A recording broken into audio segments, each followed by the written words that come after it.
Okay, hello, Sook. Please tell my audience about the romantic angle in your film, Paying for It. Oh, you want to talk about the romantic angle of pain? Is that what you said, Michael? Yes. Okay. So what about the romantic angle? What specifically like Tell what? tell people about kind of what we get content wise with because the romantic angle is maybe some people would say unconventional or a little different.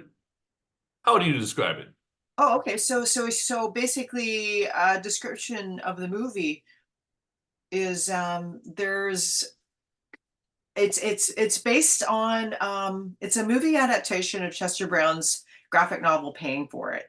And that came out and it was really a glimpse into his life in the 90s after when the dissolution of his romantic relationship occurred, not in a conventional way. And I'm speaking like it's in third person, but we were involved at the time. So it was a memoir Oh, that he wrote. So it's an autobiographical comic book that hmm, came out, and it was chart basically following his evolution when our romantic relationship stopped being romantic. We yeah. were both very, very close with one another and each other's best friends and family.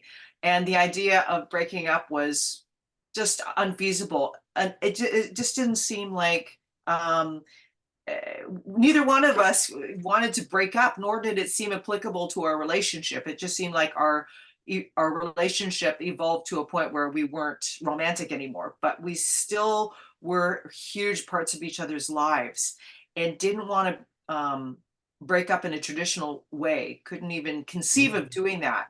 We wanted to keep living together. And so we kept living together for several years after that.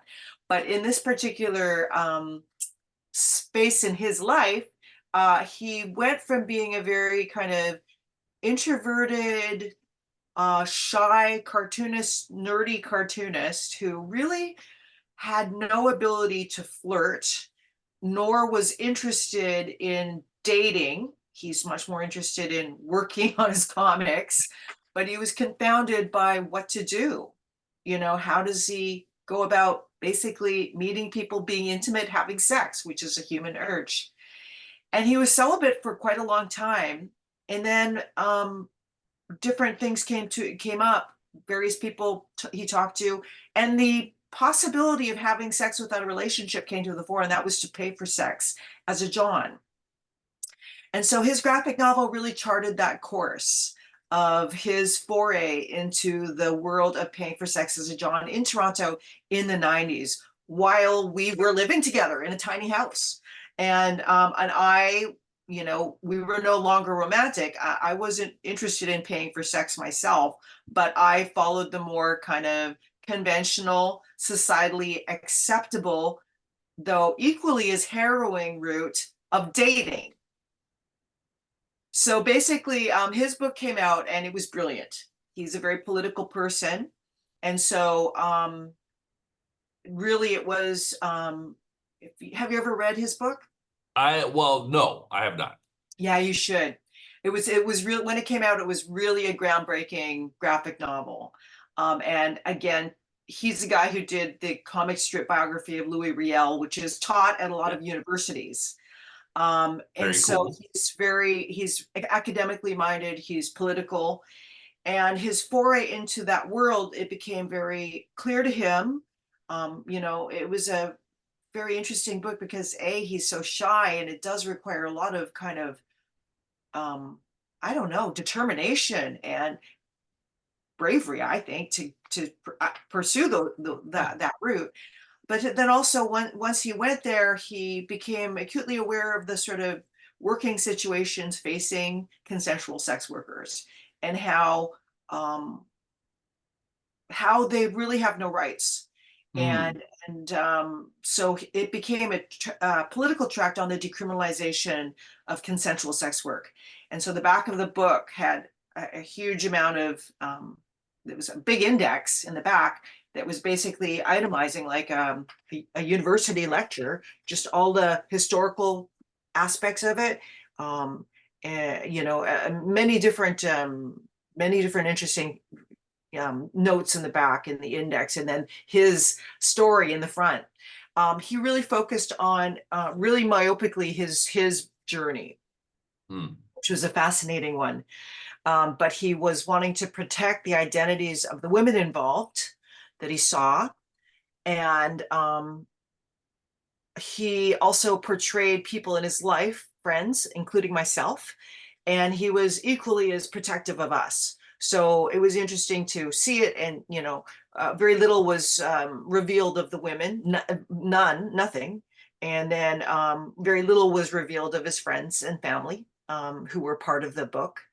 And so the book itself was to me very, very interesting, looking at you know, different possibilities of connection and romance, where we fall short, where possessive monogamy can Mm-hmm. become horrible, in Mm-hmm. relationships, jealousies, ownership, power struggles, all involved, all in those kinds of culturally acceptable forms of relationship, of romantic relationship.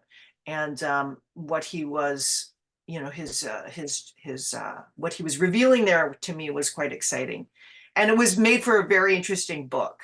So I asked him, and I was like, Chester, can I adapt this into a movie? And he was like, sure, if you want to. And he had Oh. had many amazing filmmakers approach him to adapt the novel, and he let me do it because we're each other's very, very close. Well, we're each other's family, and he knew that if I did it, it would not become a Judd Apatow sort of Seth Rogen Mm-hmm. kind of Mm-hmm. affair, that it would be something else, and that I would have his political arguments in my mind, doing the movie, and make sure that those were honored. So I began years ago to try to adapt that. So basically, that's the romantic story. It's an unconventional romance of two people deeply in love who love each other and care each other for each other, are romantic, and like so many relationships, after some years it dwindles, and then having the cognizance to be able to go, well, this isn't working really, but I love you. We love each other. How can we continue? And so in a tiny little house, and would not without its challenges and difficulties. He pursued his route, and I pursued my route. And yeah, his graphic novel did not include very much of the details of our life together, because, as I said, he was protecting everyone. And it's a very interesting book because it's myopically from his perspective. And as I began to try to adapt the movie, it became clear that it was very challenging, because a comic book is not a movie. And his particular graphic novel was very episodic. So a lot of just small scenes, and in movies are different. There's a kind of 3-act structure and an arc, transformation of character, and so forth. There's a lot to deal with there. And so, it took a while for me to understand how I could hang it onto a movie structure. And, you know, eh, there was a light bulb that came off in my mind when I saw a detail that he had seen a sex worker on my birthday. Mm. I was like, wait a minute. We went through this whole thing together, and we're living together in a tiny 11-foot wide row house. I think that I can reflect some of the political arguments within by bringing in my perspective, in terms of what was going on in my life at the time while we were negotiating this strange dance. And so not only at the beginning I was like, okay, this is great, because like in the back of his book he's got all this sort of possessive monogamy versus sex work, decriminalization of consensual sex, all these sort of interesting ideas. And so I began to think, okay, well, if I bring more of my perspective of what was happening, I can marry some of those arguments within my journey. But then it also became clear that, oh God, my journey was very interesting as well. in conjunction with his, that was the key to unlocking how I could turn it into a movie. So unlike the graphic novel where the departure is basically I take his graphic novel and I find the most important aspects of that. And those were like, it seemed like maybe 6 beats of his arc. I could see that. And then I brought in the whole world through my perspective. And then I could argue with him and stuff like that and illuminate as well. I was like, I understand, Chester, your desire to protect the details of the women's lives, but I cannot not have them be fully fledged characters in the movie. And so he did not tell me any details. And all of the privacy of each of the people that he was with is still not, Yeah. and he never told me. So I had to like research, use my imagination, and dream up those characters. Yeah, so But who's basically, better to do it than you, I think. yeah, I mean, it makes all the sense in the world. And then it's interesting for his situation.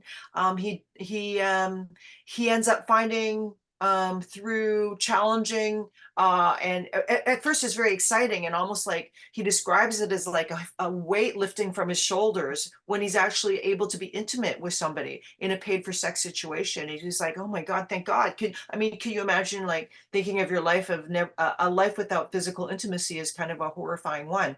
And for a person who is unable to mingle, if you're single, he's completely not built for that. It was really a liberation for him. And then meeting the women was very amazing for him. But it was, after a while, the bloom was off the rose, and then it was kind of like not as great situations and so forth. And so he ends up, and I don't want to give away any spoilers, but Sure. his journey is very surprising in terms of what happens in his path, in his where he goes, who he meets, and then in my path, who I meet, so it's like, I guess it's like two friends really trying search for, they're incredibly different search for love and connection, and kind of how they manage along the way to find that sort of, and then also love one another.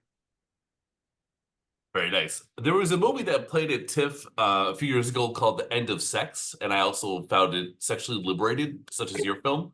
But I wouldn't like necessarily associate Canadian film with like sexual being like sexually open-minded, maybe like 10 years ago. So are you happy that this movie is included at TIFF? Do you think more films with sort of this spirit should be made, or Yeah, they I already mean, are, or I yeah? think it's What do you, it's still very taboo subject. yeah. And there are very few movies that, to my mind, do it well. Mm-hmm. And there have been some great movies. One of them was from the 1940s or 50s. A Woman Ascends the Stairs. It's a Okay. Japanese movie. Nice. And it's really about a woman who's running a brothel in Tokyo, and how challenging it is to have that as a business model. Mm-hmm. The ups and downs of opening a business and the hardships she faces trying to make ends meet as the madame of the brothel. There's another one that's great. It's called Working Girls, and Okay. it's from the 90s. It's an American independent film, and it really is just from the perspective of the sex workers and their day-to-day work, just like going to a job and the kind of boring hours of waiting for people to arrive, the day-to-day dealings. And I found those very, very inspiring. There's also Queen of Temple Street, which is from Hong Kong in the 80s, and it was a mainstream film. And again, it's not over romantic. It's just like Queen of Temple Street is interesting. It's like a woman who runs a brothel and her difficulties with her teenage daughter, a teen kind of mother and daughter situation. And then later her daughter wants to be a host. And, that opens a whole can of worms, but it's really kind of like a kitchen sink drama about a mother and daughter who are both working in consensual sex work, and trying to figure stuff out, and like very basic images of like grandmothers lubing, sitting there on a, haunches, on their haunches, lubing up a wooden phallus, and just Oh, talking about day-to-day stuff. yeah. So we don't see that kind of depiction. Either it's like the Juliet Roberts of kind of like, Mhm. hooker with a heart of gold kind of thing, and then she Yeah. meets the man of her dreams, and then she quits, and then they get married. Or it's like super fabulous, I know there's been a few in the last few years that are really cool and slick and like about, you know, strippers on crazy hijinks, Yeah. um Hustlers. well, just there was that one there was one, it was based on a Twitter feed from Ham. no, no, no, no, no, Okay. let's see, I'm gonna look it up. Ba-ba-ba. Zola. Okay. Right. So Zola was a kind of really cool. It was like, slick, weird stuff happening. And I'm sure that is, but it is kind of heightened, right? It's not like just a grandma sitting there, it's like a heightened kind of like slick, cool, Instagrammable version of sex work. And then there's, yeah, so I think oftentimes, in the media and in movies, similar to gay films, it ends in tragedy. There's a moral, a kind of conservative morality that's like, this is going to kill you, this is bad, you got to get straight, et cetera, et cetera. Or it's super flashy and super styly. So I think that's, I mean, just in So it's not Canada. just Canadian film. You think most movies lack like sort of a realness and authenticity when it comes to sex work. Or they're really focusing, I think, on tragic elements, um, Mm. they're or cool elements, and they're not Mm. necessarily looking at labor and Mm. looking at like there were a group of sex workers in Canada that fought for the decriminalization and sex of consensual sex worker and vied for sex worker rights, and they went to the Supreme Court of Canada, and they won their case. And then once they won their case, they were, what's it called when you go, the other person goes, tries to do it again. Yeah, a retrial or whatever. Yeah, whatever. Heck, I don't know. I that know what you that mean. I don't know the term though. Yeah, yeah, so that they were brought to court again and they won again, nice. and you could only do it two, so it was like law. But then the government, they were tricky. They were like, everybody was really excited and happy, but then what they did was they criminalized being a John. So Right, of course. the parallel would be you are allowed to sell books and have a bookstore, but you can't sell your books to anyone. It's illegal to Hey, sell your books. So they tried to get around it. So it doesn't make a whole, I mean, so basically what we have are sex workers, consensual sex workers who are living without very much protection or mm, rights, and very, it's challenging work, and they should have many more rights. I was watching A Woman Ascends the Stairs with a friend of mine who is a bar back and works really hard and long hours. And he watched the story of a brothel owner, and he was like, oh my God, this is just like being a bar back. mm. That's hard work. And he has more rights than, a brothel owner. So it's, to me, I think that's an interesting aspect that is oftentimes kind of looked over, the reality of it, what that means. And I wonder as well, because we have circumvented so many laws in Canada, there seems to be a kind of still a vestige of a Puritanism. We still cannot talk about our sexuality. Mhm. We still cannot, it's considered dangerous, shameful, taboo. We still can't deal with it. And despite how seemingly progressive we are, we're still so uptight. And I think that gives rise to all kinds of twisted and unfortunate scenarios. When you, Well, I really applaud you for standing up to naivete on this topic, and I really enjoyed the conversation with you today. Are you excited for TIFF? Are you excited to introduce the movie, do a Q&A, and just Yeah, I'm mingle really with excited. people? I mean, we talked about some heavy stuff about the politic, Yeah, but really it's a very sweethearted movie I and it's agree. funny and it's a comedy and it tries to bring humanism to the whole thing. It's not some like, it's like, let's deal with it. Let's see what, you know, get a glimpse of what we are dealing with day to day, Mhm. as a huge, like there's, one of the things is Dan Byrne is a very brave actor. He, from the get-go, I saw him in 20th Century, and he's a comic Yeah. genius. I auditioned hundreds of people for the role, and Wow. only two imbibed Chester with a lot of heart and logic and consideration and understanding. Hmm. And he's actually quite similar. When Chester, Dan, and I had a lot of meetings together to talk about character, and the two of them share a very strong sense of logic and Mm. just open, like hearing, listening, Mm. Mm. weighing, thinking. Very, very logical people and creative people and thoughtful people, very smart people. And so he's great. And I put together a cast of incredible actors, many of whom are non-actors, some of whom are professional actors. And to get into TIFF, it's just so hard to get into TIFF. Yeah, Uh, yeah.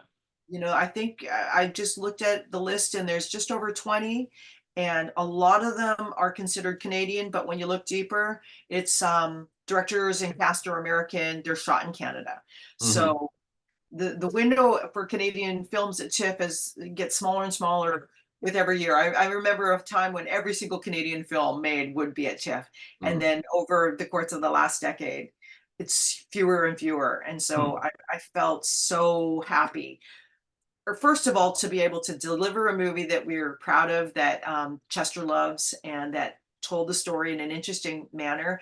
And also the team that put it together are remarkable and have a lot of heart. So yeah, my movies are oftentimes love stories, Hmm. and this is yet another love story and a very warm hearted look at difficult human situations. Well, thank you so much for your time. I really enjoyed your film and talking to you today. Oh, thanks. And thanks for asking the questions. Oh, well, thank you.